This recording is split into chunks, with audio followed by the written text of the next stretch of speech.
Hi అండి, అందరికీ నమస్తే. Welcome back to Shailu specials. ఈరోజు వీడియోలో మీకు ఫ్రూట్ కస్టర్డ్ సలాడ్ని ఎలా ప్రిపేర్ చేసుకోవాలో చూపించబోతున్నానండి. ఈ సమ్మర్లో చల్లగా మీకు ఏదైనా తినాలనిపిస్తే ఇలా ఫ్రూట్ కస్టర్డ్ సలాడ్ని చేసుకుని తినండి. చాలా బాగుంటుంది, చాలా త్వరగా కూడా అయిపోతుంది. మరి లేట్ చేయకుండా ఫ్రూట్ కస్టర్డ్ని ఎలా ప్రిపేర్ చేసుకోవాలో చూసేద్దాం. ఫస్ట్ ఒక బౌల్లోకి 2.5 స్పూన్స్ కస్టర్డ్ పౌడర్ తీసుకోండి. మీరు ఇక్కడ ఏ ఫ్లేవర్ అయినా తీసుకోవచ్చండి. నేను బటర్ స్కాచ్ తీసుకున్నాను, మీకు ఇష్టమైతే వెనిలా కూడా యూజ్ చేయొచ్చు. ఇప్పుడు దీనిలో కాచి చల్లార్చిన పాలని ఒక చిన్న కప్పు వేసి ఉండలు లేకుండా బాగా కలుపుకోవాలి. ఇలా ఉండలు లేకుండా బాగా కలుపుకున్న తర్వాత ఈ గిన్నెని పక్కన పెట్టేసుకోండి. ఇప్పుడు స్టవ్ ఆన్ చేసి మందంగా ఉండే ప్యాన్ పెట్టుకుని 2 కప్పుల పాలు వేసుకోవాలి. ఇవి వచ్చేసి కొలతల్లో 1/2 లీటర్ అండి. మంటను మీడియం ఫ్లేమ్లో పెట్టి మేగడ కట్టకుండా పాలను మరిగించుకోవాలండి.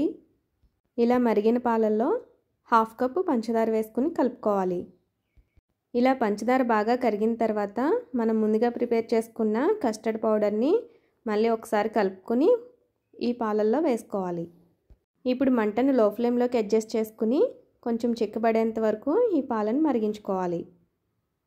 ఒకవేళ మీకు థిక్నెస్ ఇంకా సరిపోలేదని అనిపిస్తే కొంచెం కస్టర్డ్ పౌడర్ మళ్ళీ పాలల్లో కలిపి వేసుకోవచ్చండి. చూసారు కదండి, వీడియోలో చూపిస్తున్నట్లుగా ఇంత థిక్నెస్ వచ్చేంత వరకు మరిగించుకుని స్టవ్ ఆఫ్ చేసుకోండి. ఇప్పుడు ఈ గిన్నెను పక్కకు దించేసుకుని ఒక 5 మినిట్స్ అలా వదిలేయండి.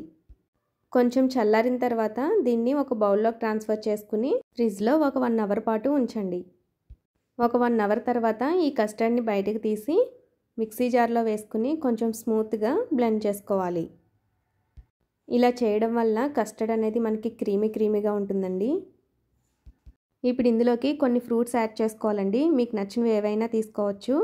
నేను ఇక్కడ యాపిల్ ముక్కలు తీసుకున్నాను, అలాగే ద్రాక్ష పళ్ళు, నెక్స్ట్ వచ్చేసి బ్లాక్ గ్రేప్స్, అలాగే దానిమ్మ గింజలు, ఇంకా ఒక బనానాను కూడా ఇలా చిన్న ముక్కలుగా కట్ చేసి వేసుకున్నాను. అలాగే దీనిలో కొన్ని డ్రై ఫ్రూట్స్ కూడా వేస్తున్నానండి. బాదం, జీడిపప్పు, కిస్మిస్, వీటిని కూడా చిన్న ముక్కలుగా కట్ చేసి వేసుకోండి. ఇలా డ్రై ఫ్రూట్స్ యాడ్ చేసుకోవడం వలన టేస్ట్ బాగుంటుంది, అలాగే మీకు ఎనర్జీని కూడా ఇస్తుంది. ఇంతేనండి, చాలా సింపుల్గా ఇంట్లోనే ఫ్రూట్ కస్టర్డ్ సలాడ్ని ఈజీగా చేసేసుకోవచ్చు. మీకు ఇంకా కూలింగ్ కావాలంటే ఇంకొక 2 అవర్స్ ఫ్రిడ్జ్లో పెట్టి తర్వాత సర్వ్ చేసుకోండి.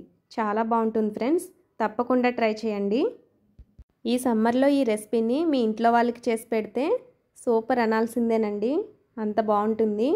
మరి ఈ గోదావరి పిల్ల యొక్క శైలు స్పెషల్స్ ఎలా ఉన్నాయో కామెంట్ చేసి చెప్పండి. మరిన్ని రెసిపీస్ కోసం శైలు స్పెషల్స్ ఛానల్ని సబ్స్క్రైబ్ చేసుకుని అలాగే బెల్ బటన్ కూడా ఆన్ చేసుకోండి. Thank you for watching.